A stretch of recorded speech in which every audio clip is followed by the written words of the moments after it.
Okay, I have a brown shaver, and it's one of these automatic ones that you stick in this machine, which I'm going to show you how to fix in a second.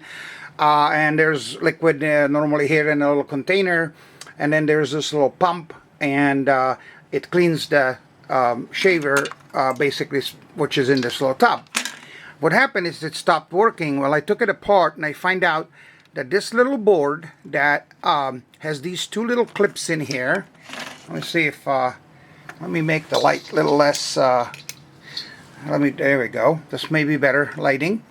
So do you see these two little contacts right here, where on the bottom of the PCB, they are actually the only connections to this little motor that is basically the pump that's submerged on the bottom in here.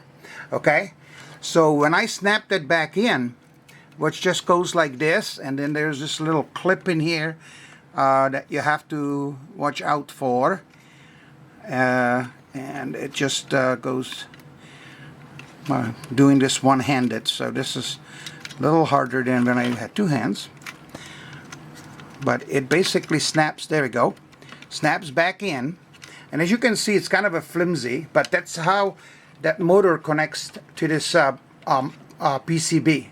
Okay, so what I'm going to do is I'm going to take a hot glue, because do you see how it's rocking?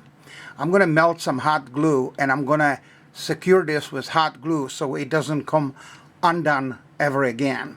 There's this little LED that's right there. You can maybe see it. That would not come on, and the reason is because it didn't have a connection to the motor where it reads the resistance and makes sure that that this board is functioning. It also measures the resistance that the motor, if it was to be burned up. So I'm basically showing you how to fix it.